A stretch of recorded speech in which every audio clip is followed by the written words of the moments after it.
സുപ്രഭാതം. ട്രഡീഷണലി കേരളയിലേക്ക് എല്ലാവർക്കും സ്വാഗതം. ഇന്ന് ചൊവ്വാഴ്ചയാണ്.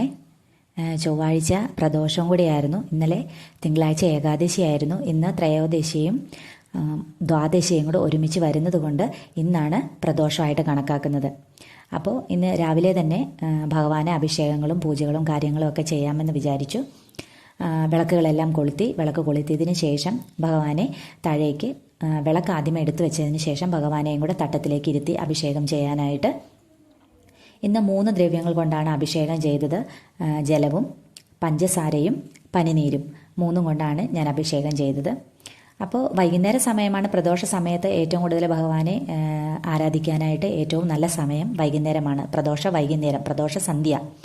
അപ്പോൾ ആ പ്രദോഷ ദിവസം നമ്മൾ വൈകുന്നേരം ഒരു 5:30 തൊട്ട് ഭഗവാനെ ഒരു 7 മണി വരെയൊക്കെ പ്രാർത്ഥിക്കുന്നത് വളരെ നല്ലതാണ്.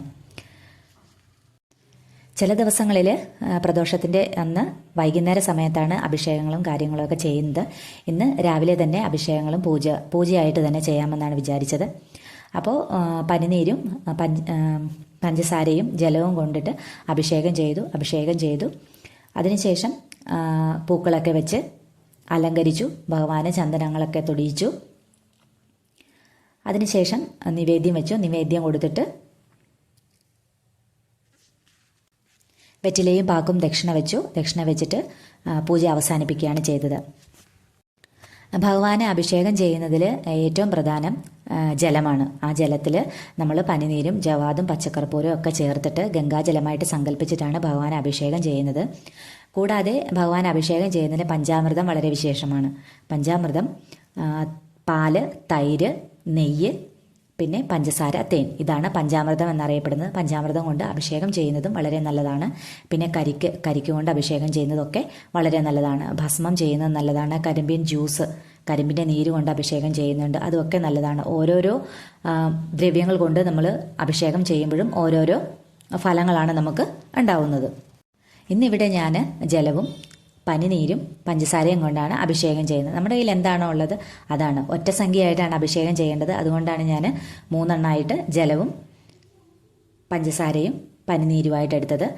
പനിനീരും പഞ്ചസാരയും എല്ലാം ഒരു വെറ്റില എടുത്തിട്ട് വെറ്റിലയ്ക്കുള്ളിലാക്കിയിട്ടാണ് ഞാൻ അഭിഷേകം ചെയ്യുന്നത്. പിന്നെ ഓരോരോ അഭിഷേകങ്ങൾ കഴിയുമ്പോഴത്തേക്കും നമുക്ക് ധൂപദീപ ആരതി എടുക്കേണ്ടതാണ്. അങ്ങനെയാണ് ചെയ്യേണ്ടത്. ധൂപദീപ ആരതി ഓരോ അഭിഷേകത്തിന് ശേഷവും നമ്മൾ ചെയ്യേണ്ടതാണ്. ദീപാരതി എടുക്കുമ്പോഴത്തേക്കും എപ്പോഴും നെയ്ദീപ ആരതിയാണ് നമ്മൾ ചെയ്യേണ്ടത്. പിന്നീട് ഓരോ അഭിഷേകം ചെയ്ത് കഴിയുമ്പോഴും ജലം കൊണ്ട് അഭിഷേകം ചെയ്യണം. ജലം കൊണ്ട് അഭിഷേകം ചെയ്തതിന് ശേഷമാണ് അടുത്ത ദ്രവ്യം കൊണ്ട് നമ്മൾ അഭിഷേകം ചെയ്യേണ്ടത്. അഭിഷേകങ്ങൾ ചെയ്തതിന് ശേഷം അലങ്കാരങ്ങളാണ് നമ്മൾ ചെയ്യേണ്ടത്. അതിന് നമുക്ക് ചന്ദനം തൊടിയിക്കാം. ചിലർ പൊട്ടും കുങ്കുമവും എല്ലാം വെക്കുന്നവരുണ്ട്. ഞാൻ ചന്ദനം മാത്രമാണ് തൊടുന്നത്. ചിലപ്പോൾ ഭസ്മം കൊണ്ട് അഭിഷേകം ചെയ്തിട്ട് ഇരുത്താറുമുണ്ട്, അതും നല്ലതാണ്. പിന്നീട് നമുക്ക് ഇഷ്ടമുള്ള പൂക്കൾ കൊണ്ടിട്ട് അലങ്കരിക്കാം. പിന്നെ വസ്ത്രം കൊടുക്കാനായിട്ട് വസ്ത്രമുള്ളവർക്ക് വസ്ത്രം കൊടുക്കാം. പിന്നെ മാലകൾ, രുദ്രാക്ഷ മാലയും അങ്ങനെയുള്ള മാലകളൊക്കെ, അല്ലെങ്കിൽ പൂവിൻ്റെ മാലയാണെങ്കിൽ, അല്ലെങ്കിൽ കൂവളത്തിൻ്റെ മാലയാണെങ്കിലും ഒക്കെ ഉള്ളവർക്ക് അതുകൊണ്ടെല്ലാം നമുക്ക് അലങ്കാരങ്ങൾ ചെയ്യാവുന്നതാണ്. ഭഗവാന് പൂജകൾ ചെയ്യാനായിട്ട്, അല്ലെങ്കിൽ ഭഗവാന് ഏറ്റവും പ്രിയപ്പെട്ട പൂക്കൾ ഒന്ന് എരിക്കൻ പൂവും പിന്നെ തുമ്പപ്പൂവും പിന്നെ കൂവളത്തിലയുമാണ്. കൂവളത്തില ഇല്ലാതെ ഭഗവാന്റെ ഒരു പൂജയും കംപ്ലീറ്റ് ആവില്ല എന്നാണ് പറയാറുള്ളത്. ശിവഭഗവാന്റെ പൂജകൾക്കൊന്നും തുളസി ഇല സാധാരണയായിട്ട് എടുക്കാറില്ല എന്നാണ് പറയാറുള്ളത്.